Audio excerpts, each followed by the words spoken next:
Hello friends, welcome back to my channel. So ಇವತ್ತಿನ ವಿಡಿಯೋದಲ್ಲಿ ನಾವು ಪ್ರಪಂಚದ ವಿಸ್ಮಯಗಳಲ್ಲಿ ಒಂದಾದ ಯಾಣ ಕೇವ್ಸ್ನ ಎಕ್ಸ್ಪ್ಲೋರ್ ಮಾಡೋಕ್ಕೆ ಹೋಗ್ತಾ ಇದ್ದೀವಿ. ಸೊ ಈ ಜರ್ನಿಯಲ್ಲಿ ಯಾಣ ಕೇವ್ಸ್ ಬಗ್ಗೆ ಹೆಚ್ಚಿನ ಮಾಹಿತಿನ ನಿಮ್ಮ ಜೊತೆ ಹಂಚ್ಕೋತೀನಿ. ಸೊ ಇವಾಗ ತಡ ಮಾಡದೆ ಈ ಜರ್ನಿನ ಸ್ಟಾರ್ಟ್ ಮಾಡೋಣ.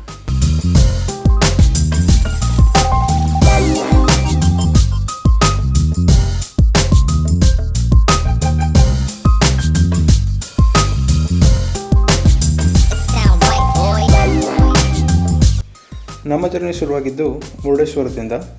ಸೊ ಮುರುಡೇಶ್ವರದಿಂದ ಒಂದು ಬೈಕ್ ರೆಂಟಲ್ ಕಂಪ್ನಿಯಿಂದ ಒಂದು FZ ಬೈಕ್ನ ರೆಂಟ್ ಮಾಡಿಕೊಂಡು ನಾವು ಹೊರಟಿದ್ದು ಯಾಣ ಕಡೆಗೆ. ಮುರುಡೇಶ್ವರದಿಂದ ಯಾಣ ಸುಮಾರು 75 ಕಿಲೋಮೀಟರ್ಗಳಷ್ಟು ದೂರದಲ್ಲಿದೆ. ನಾವಿಲ್ಲಿಗೆ ತಲುಪೋಕ್ಕೆ ಸುಮಾರು 2 ಗಂಟೆಗಳ ಜರ್ನಿ ಮಾಡಬೇಕಾಗುತ್ತೆ.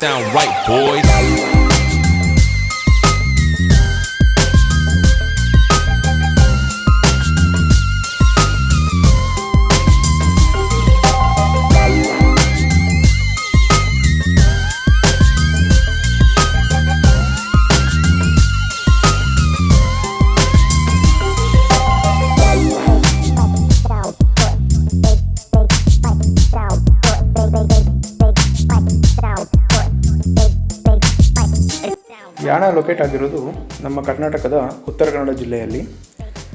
ಯಾಣದ ಇನ್ನೊಂದು ವಿಶೇಷತೆ ಏನಪ್ಪ ಅಂದರೆ, ಇದು ಕರ್ನಾಟಕದ ಅತ್ಯಂತ ಸ್ವಚ್ಛವಾದ ಹಳ್ಳಿ ಹಾಗೂ ಭಾರತದ 2ನೇ ಅತ್ಯಂತ ಸ್ವಚ್ಛವಾದ ಹಳ್ಳಿ ಎಂಬ ಹೆಗ್ಗಳಿಕೆಗೆ ಪಾತ್ರವಾಗಿದೆ.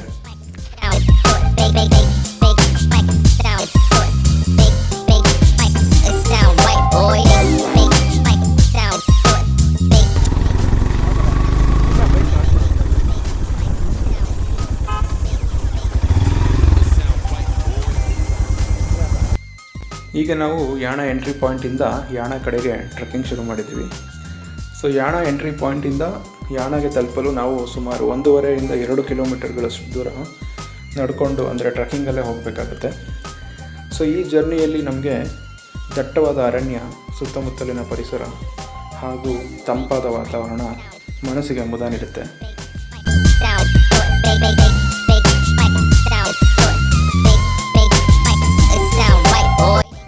ವಾಸಿನ ಪ್ರಕಾರ ಇದು ಯಾವುದೋ ಮೆಟಿಯಾರ್ ಅಂದರೆ ಉಲ್ಕೆ ಬಂದು ಬಿದ್ದಿರೋದು. ಬಟ್ ಸೈಂಟಿಸ್ಟ್ ಹೇಳೋ ಪ್ರಕಾರ ಜ್ವಾಲಾಮುಖಿಯಿಂದ ಉಂಟಾಗಿರೋದು.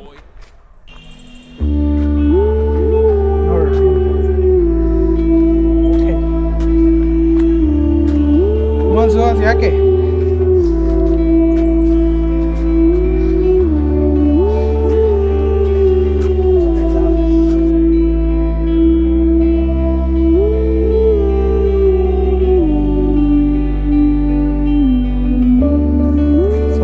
ಎಂಟ್ರಿಯಿಂದ ಆಲ್ಮೋಸ್ಟ್ 1.5 ಕಿಲೋಮೀಟ್ರ್ ನಡಿಬೇಕಲ್ಲ ಸುಹಾಸ್. 1.5 ಕಿಲೋಮೀಟ್ರ್ ನಡ್ಕೊಂಡು ಟ್ರೆಕ್ಕಿಂಗ್ ಮಾಡಿದ್ರೆ ಸೊ ಯಾಣ ಜನ ತರುತ್ತೀವಿ. ಈ ಕಡೆ ಒಂದು ಎಂಟ್ರಿ, ಆ ಕಡೆ ಇನ್ನೊಂದು ಎಂಟ್ರಿ ಇದೆ. ಆ ಕಡೆಯಿಂದ 1/2 ಕಿಲೋಮೀಟ್ರು. ಬಟ್ ಏನಂದರೆ ಯಾವುದೇ ವೆಹಿಕಲ್ನ ಅಲೋ ಮಾಡಿಲ್ಲ ಅವರು, ಒಳ್ಳೆ ಕೆಲಸ ಮಾಡಿದ್ದಾರೆ. ಇಲ್ಲಾಂದರೆ ಇಲ್ಲಿ ಕ್ರೌಡ್ನ ಕಂಟ್ರೋಲ್ ಮಾಡೋಕ್ಕೆ ಆಗ್ತಿರಲಿಲ್ಲ. ಇವಾಗ ಒಂದು ಬಸ್ ಬಂದಿತ್ತಲ್ಲ, ಅವನು ಇಲ್ಲಿ ಬಂದುಬಿಟ್ಟಿದ್ರೆ ಅದೇ ನೇಚರ್ ಇರೋ ತಪ್ಪನೇ ಬಿಡಬೇಕು. ನಮ್ಮ ಕನ್ವೀನಿಯೆಂಟಿಗೆ ಹಾಳು ಮಾಡಿದ್ರೆ ಈಗ ಬೇರೆ ಪ್ಲೇಸ್ಗಳಾಗಿದ್ದಾವಲ್ಲ ಹಂಗಾಗ್ಬಿಡುತ್ತೆ. ಆ್ಯಕ್ಚುಲಿ ನೇಚರ್ನ ಹಿಂಗೆ ಎಂಜಾಯ್ ಮಾಡಬೇಕು, ನಡ್ಕೊಂಡು ಹೋಗಿ ಟ್ರೆಕ್ಕಿಂಗ್ ಮಾಡಿ.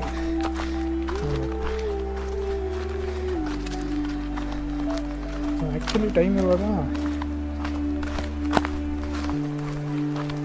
2 o'clock. ಬಟ್ ಅವ್ನು ಕಳಿಸ್ತಿದ್ದೆ ಜರಿ ಇದಲ್ಲ. ಸೊ ಒಳ್ಳೆ ಆಲ್ಮೋಸ್ಟ್ ಒಂದು 5 o'clock ಫೀಲಿಂಗ್ ಇಲ್ವ ಇಲ್ಲಿ. ಮಧ್ಯಾಹ್ನ 2 ಗಂಟೆ ಇವಾಗ. ಸೊ ಅದಕ್ಕೆ ಹೇಳೋದು, ನೇಚರ್ ಇದ್ದರೆ ಯಾವ ಬಿಸಿಲು ಇರಲ್ಲ, ಯಾವ ಸೆಕೆಂಡ್.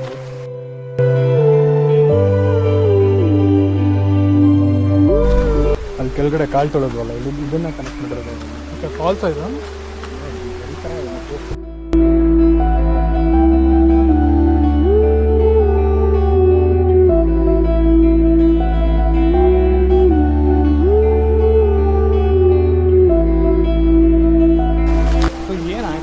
ಏನು ತಗೋತ ನಿಮ್ಮ ಪ್ರಕಾರ? ನಾನಂತೂ 100% ಫಿಕ್ಸ್ ಇದ್ದೀನಿ. ಸೊ ಉಲ್ಕೆ ಅಂತೀಯ ನೀನು? ಹೌದು. ಆಮೇಲೆ ಆಗಲೇ ಏನೋ ಹೇಳ್ತಿದ್ದೆ, ಅದು ಇನ್ನೊಂದ್ಸಲ ಹೇಳ್ತೀಯಾ? ಸಮ್ ಸ್ಟ್ಯಾಟಿಕ್ ಎನರ್ಜಿ ಸಮಥಿಂಗ್ ಏನೋ ಆಗುತ್ತೆ ಅಲ್ಲಿ. ಅದಲ್ಲ ಅದು. ಅಲ್ಲ ಅಲ್ಲಿ ಬೇರೆಯವರು ಯಾರೋ ಮಾತಾಡೋದು ಕೇಳಿದೆ ನಾನು. ಹೌದು. ಹಾಂ, ಇಲ್ಲಿ ಏನೋ ಒಂದು ಎನರ್ಜಿ ಇದೆ, ಅದು ಒಂಥರ ಅಟ್ರ್ಯಾಕ್ಟ್ ಮಾಡುತ್ತೆ. ಅಂದರೆ ಫಾರ್ ಎಕ್ಸಾಂಪಲ್ ಏನಾದ್ರು ರಿಯಾಕ್ಷನ್ ಆಗುತ್ತೆ ನಮಗೆ ಅನ್ನೋ ಥರ. ಸರಿ, ಸ್ಟ್ಯಾಟಿಕ್ ಎನರ್ಜಿ ಇದಾಗಿದೆ, ಈ ಮ್ಯಾಗ್ನೆಟಿಕ್ ಎನರ್ಜಿ ಥರ ಫುಲ್ ಮಾಡುತ್ತೆ. ಕೂದಲುಗಳೆಲ್ಲ ಹಂಗೆ ನಿಂತ್ಕೊಂಡ್ರೆ. ಹಾಂ ಹಾಂ, ನಾರ್ಮಲಿ ಬಾಚಣಿಗೆ ಯೂಸ್ ಮಾಡ್ಬೇಕಾರಲ್ಲ ಹಂಗೆ ನಿಂತ್ಕೊಳ್ಳುತ್ತಲ್ಲ ಕೂದಲು, ಆ ಥರ ಫೀಲಿಂಗ್. ಮತ್ತು ಮಳೆ ಬಂದೇ ಇರೋದಿಲ್ಲ, ಸಡನ್ನಾಗಿ ಒಳ್ಳೆ ಗುಡುಗು ಮಳೆ ಬಂದಾಗ ಹಾಂ ಹಾಂ ಹಾಂ.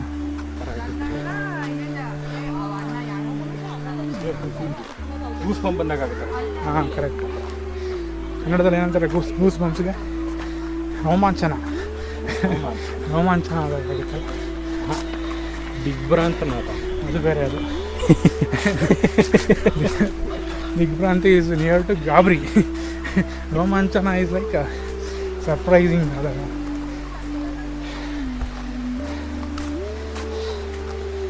ರೋಮಾಂಚನ ರೊಮ್ಯಾಂಟಿಕ್ ಇಂದ ಸದ್ದಿರೋದು. ಇಲ್ಲ 100% ಅಲ್ಲ.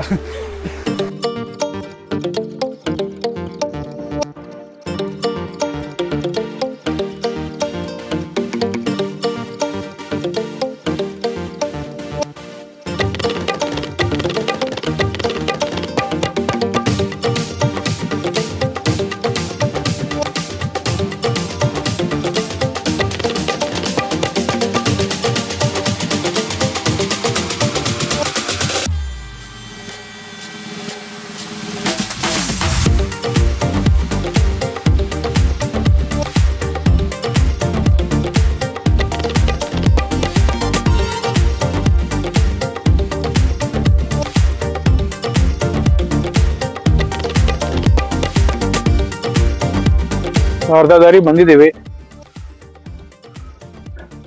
ಇನ್ನು ಯಾಣ ಕಾಣ್ತಾನೆ ಇಲ್ಲ ಕಣ್ಣಿಗೆ. ಬಟ್ ತುಂಬಾ ಹತ್ರ ಹೋಗೋವರೆಗೂ ಕಾಣಲ್ಲ ಅನ್ಸುತ್ತಲ್ಲ ಯಾಣ. ನೇಚರ್ ಫುಲ್ ಕವರ್ ಆಗಿಬಿಟ್ಟಿದೆ ಅದನ್ನ.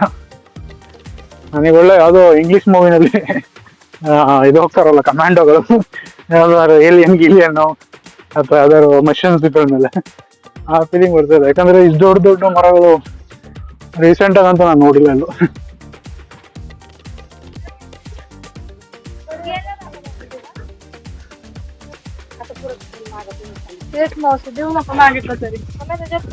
ಬಟ್ ಈ ಸ್ಲೋಗನ್ಸ್ಗಳು ಒಂದೊಂದು ಸಕಾಲ ಬರ್ದಿದ್ದಾರೆ ಇದ್ರು. ಡೈಲಾಗ್ಗಳು ಒಂದೊಂದು ಸ್ಲೋಗನ್ಸ್ ಹಾಕಿದಾವಲ್ಲ ಬೋರ್ಡ್.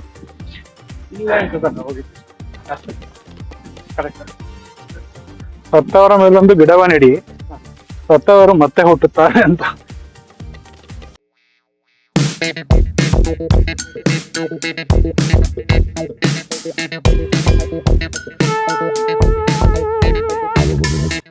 ಈಗ 100 ಮಿಲಿಯನ್ ಮಾಡ್ಕೋಬೇಕು ಅನ್ನೋದು ಬೇರೆ ಇರ್ತಾರೆ. ಅವ್ರಿಗೆ ಹಾಗೆ ಆಗುತ್ತದೆ. ಕಾಡಿಲ್ಲದ ನಾಡು, ನೀರಿಲ್ಲದ ಬೀಡು.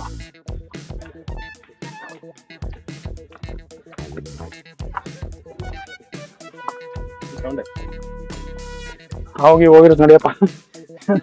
ಕೊನೆಗೆ ರಾಜ್ಕುಮಾರ್ ಹೇಳ್ತಾನಲ್ಲ, ಮನೇಲಿ ಹೆಂಡತಿ ಮಕ್ಳಿದ್ದಾರೆ, ವಾಪಸ್ ಹೋಗ್ತೀವಲ್ಲ. ಇನ್ನು 3 ಮೂವಿ ಇದೆ. ನಾಳೆ ಬೇರೆ ಸ್ಕೂಬಾ ಹೋಗ್ತಾ ಇದೀವಿ ಡೈವಿಗೆ.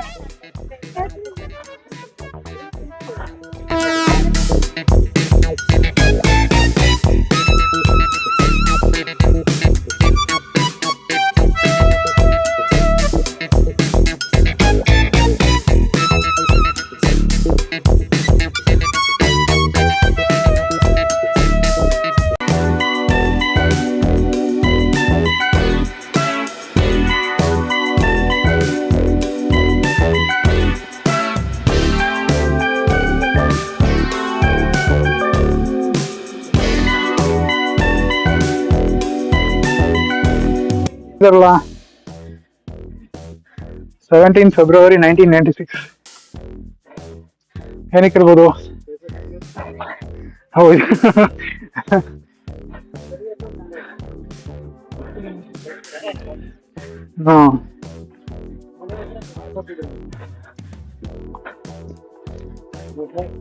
ಅಲ್ವಾ?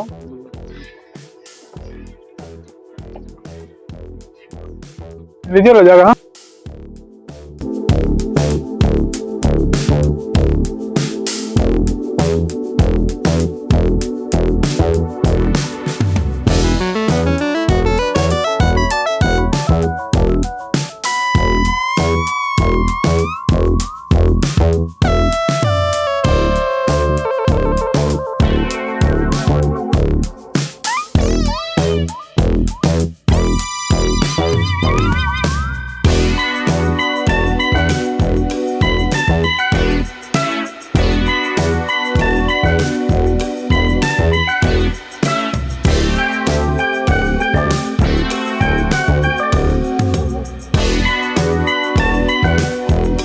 ಓಕೆ ಹೇಳೋದು ಸರಿ ಅನ್ಸುತ್ತೆ. ಮೇ ಬಿ ಉಲ್ಕೆನೇ ಇರ್ಬೋದು ಅಂತ ಅನ್ಬೋದು.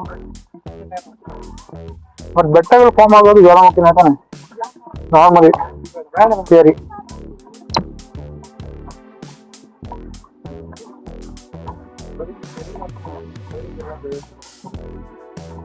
ಅದೇ ಇದು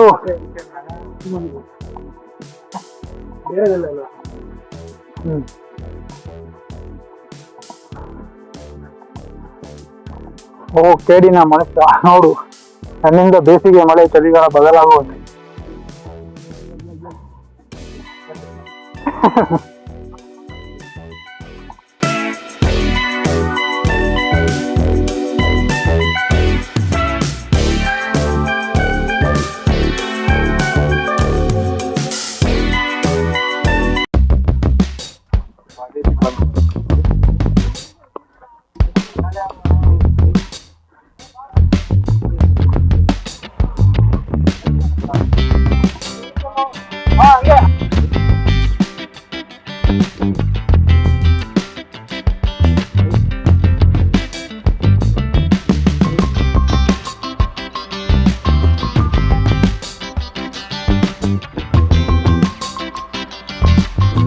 ಹೇಳ್ದಂಗೆ ಆ ಫಾರ್ಮೇಶನ್ ಈ ಫಾರ್ಮೇಶನ್ ಮೇ ಬಿ ಡಿವೈಡ್ ಆಗಿರೋದು ಅನ್ಸುತ್ತಪ್ಪ ನನಗೆ.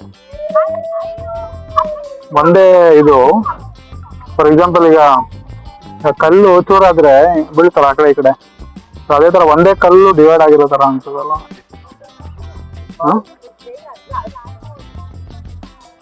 ನಾವು ಬರ್ಬೇಕಾದ್ರೆ ಇದ್ರದ್ದು ನೋಡ್ತಿದ್ವಿ. ಹೌದೌದು, ಅಲ್ಲಿ ತೋಟಗಳಲ್ಲೆಲ್ಲ ಚಿಕ್ಕ ಫಾರ್ಮೇಶನ್ಸ್ ಎಲ್ಲ ಇತ್ತು. ಸೊ ನೀನ್ ಹೇಳೋದು ಕರೆಕ್ಟ್ ಅನ್ಸುತ್ತೆ ಒಂದ್ಸಲ ಯೋಚನೆ ಮಾಡಿದ್ವಿ. ಬಟ್ ಇದು ನಾರ್ಮಲಿ ಚೆನ್ನಾಗಿ ಇರ್ಬೋದು.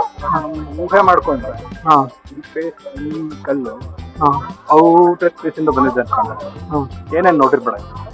ಹೌದು. ಆಮೇಲೆ ನಾರ್ಮಲಿ ಬೆಟ್ಟಗಳು ಎಲ್ಲ ಕಡೆ ಇದಾವೆ, ಇದು ಒಂದೇ ಅಲ್ಲ ಇವಾಗ ಬೆಟ್ಟ. ಬಟ್ ಎಲ್ಲ ಈ ಫಾರ್ಮೇಶನ್ ಬಂದಿಲ್ವಲ್ಲ, ಅಟ್ಲೀಸ್ಟ್ ಸಿಮಿಲಾರಿಟಿ ಇರ್ಬೇಕಲ್ಲ. ಈಗ ಬೇರೆ ದೇಶಗಳಲ್ಲೂ ಬೆಟ್ಟಗಳಿದಾವೆ, ಅಲ್ಲೂ ಕಲ್ಲೇ ಇದೆ ಅಲ್ಲ. ವಾಲ್ಕನೋ ಹಾಗೆ ಇಲ್ವಾ? ಅದೇ ಹೇಳಿದ್ದು ಹೌದೌದು. ಇಲ್ಲ ಎಲ್ಲ ಸಿಮಿಲರ್ ಇದ್ದು, ಇದೊಂದು ಡಿಫ್ರೆಂಟ್ ಇದೆ ಅಂದ್ರೆ ಮೇ ಬಿ. ಸೊ ಇನ್ನೊಂದು ಖುಷಿ ವಿಚಾರ ಅಂದ್ರೆ ಅಟ್ಲೀಸ್ಟ್ ಕುಡಿಯೋ ನೀರು ಅರೇಂಜ್ಮೆಂಟ್ ಇದೆ ಇಲ್ಲಿ.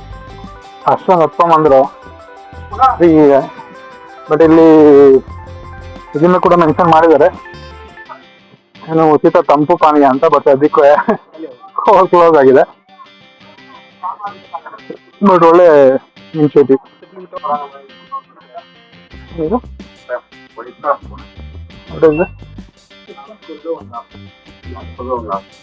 ಎಂಟ್ರೆನ್ಸ್ ಇದೆಯಾ? ಎರಡು ಕೊಡಿ.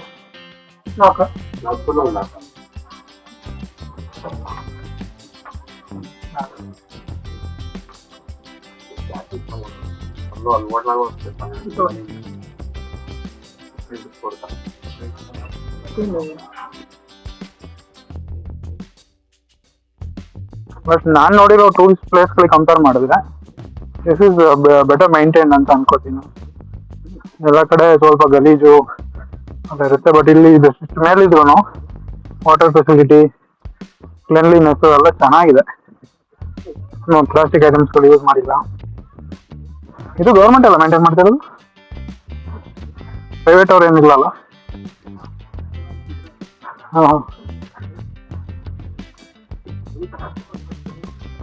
ಹೌದು, ಡಿಪಾರ್ಟ್ಮೆಂಟ್ ಬರುತ್ತಲ್ಲ. ಬಟ್ ಜೀವನದಲ್ಲಿ ಒಂದ್ಸಲ ನೋಡ್ಬೇಕಿಂತವಲ್ಲ.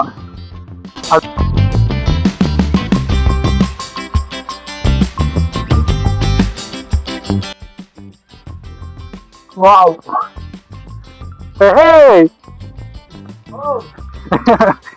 ಏನು ಅದು ಸಾರಿ, ನಮ್ಮೂರು ಮಂದಾರ ಹೂವೆ.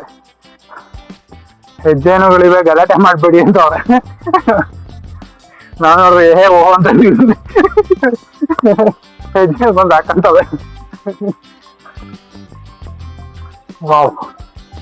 ಇನ್ನು ಈ ಯಾಣದ ಬಗ್ಗೆ ಹೆಚ್ಚಿನದಾಗಿ ತಿಳ್ಕೊಳ್ಳೋದಾದರೆ, ಈ ಯಾಣದಲ್ಲಿ 2 ಶಿಖರಗಳಿವೆ. ಒಂದು ಶಿಖರದ ಹೆಸರು ಭೈರವೇಶ್ವರ ಶಿಖರ ಮತ್ತು ಇನ್ನೊಂದು ಮೋಹಿನಿ ಶಿಖರ ಅಂತ. ಯಾಣದ ಈ ಶಿಖರಗಳು ಕಾಸ್ಟ್ ಲೈಮ್ಸ್ಟೋನ್ ಅಂದರೆ ಕಾಸ್ಟ್ ಅನ್ನೋ ರೀತಿಯ ಒಂದು ಸುಣ್ಣದ ಕಲ್ಲಿನಿಂದ ರಚಿತವಾಗಿದೆ ಅಂತ ಹೇಳಲಾಗುತ್ತೆ. ಇನ್ನು ಈ ಭೈರವೇಶ್ವರ ಶಿಖರ 120 ಮೀಟರ್ ಅಂದರೆ 390 ಅಡಿಗಳಿದ್ದರೆ ಮೋಹಿನಿ ಶಿಖರ 90 ಮೀಟರ್ಗಳಷ್ಟು ಉದ್ದವಾಗಿದೆ, ಅಂದರೆ 300 ಅಡಿಗಳಷ್ಟು ಎತ್ತರವಾಗಿದೆ.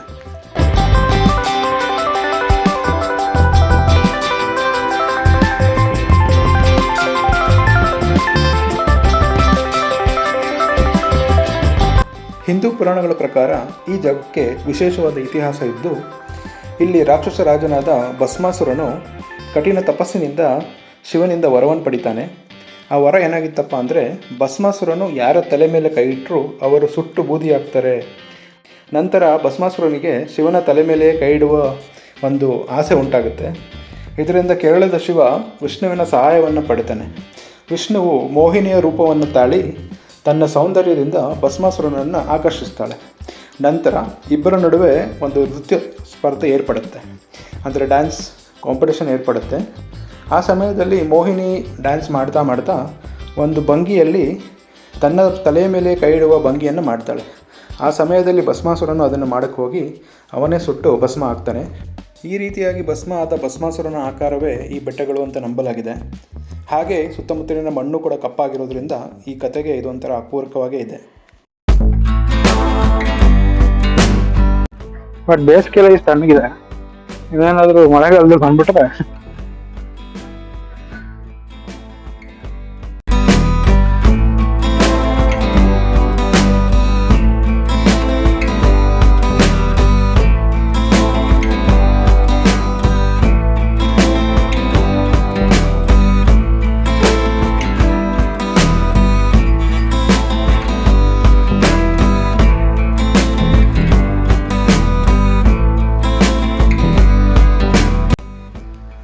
ಸೊ ಇಲ್ಲಿಗೆ ನಮ್ಮ ಈ ಯಾಣದ ಎಕ್ಸ್ಪ್ಲೋರಿಂಗ್ ವಿಡಿಯೋ ಎಂಡ್ ಆಗ್ತಾ ಬರ್ತಾ ಇದೆ. ಕೊನೆಯದಾಗಿ ಹೇಳಬೇಕಂದ್ರೆ, ಈ ಯಾಣ ಪ್ರಕೃತಿ ನಿರ್ಮಿತನೋ ಅಂದರೆ ಜ್ವಾಲಾಮುಖಿಯಿಂದ ಕ್ರಿಯೇಟ್ ಆಗಿದೆಯೋ ಇಲ್ಲ ಉಲ್ಕೆ ಬಾಹ್ಯಾಕಾಶದಿಂದ ಬಿದ್ದಿರೋ ಒಂದು ಮೀಟಿಯೋರಿಂದ ಕ್ರಿಯೇಟ್ ಆಗಿದೆಯೋ ಗೊತ್ತಿಲ್ಲ. ಬಟ್ ಒಂದಂತೂ ಹೇಳ್ಬೋದು, ನಮ್ಮಗಳಿಗೆ ಇದನ್ನು ನೋಡೋವಂಥ ಭಾಗ್ಯ ಸಿಕ್ಕಿರೋದು ನಮ್ಮ ಪುಣ್ಯ. ಯಾಕಂದರೆ ಪ್ರಕೃತಿಯ ವಿಸ್ಮಯಗಳು ಒಂದೊಂದು ಯಾವ್ಯಾವ ರೀತಿ ಇರ್ತವೆ ಅಂತ ಅದನ್ನು ಕಣ್ಣಾರೆ ನೋಡಿದಾಗಲೇ ನಮಗೆ ಅನುಭವ ಆಗೋದು. ಸೊ ಆ ಥರ ಒಂದು ಅನುಭವಗಳು ಈ ಯಾಣದಿಂದ ನಮಗೆ ಸಿಕ್ಕಿದೆ ಈ ವಿಡಿಯೋದಲ್ಲಿ ಅಂದರೆ ತಪ್ಪಾಗಲ್ಲ. ಸೊ ನಿಮಗೂ ಕೂಡ ಈ ವಿಡಿಯೋ ಇಷ್ಟ ಆಗಿದ್ದರೆ ದಯವಿಟ್ಟು ಈ ವಿಡಿಯೋನ ಲೈಕ್ ಮಾಡಿ, ಫ್ರೆಂಡ್ಸ್ ಜೊತೆ ಶೇರ್ ಮಾಡಿ, ಹಾಗೆ ನನ್ನ ಚಾನಲ್ಗೆ ಸಬ್ಸ್ಕ್ರೈಬ್ ಮಾಡ್ಕೊಳ್ಳಿ. ಸೊ ಮುಂದಿನ ವಿಡಿಯೋದಲ್ಲಿ ಸಿಗೋವರೆಗೂ ಥ್ಯಾಂಕ್ ಯು ಸೋ ಮಚ್.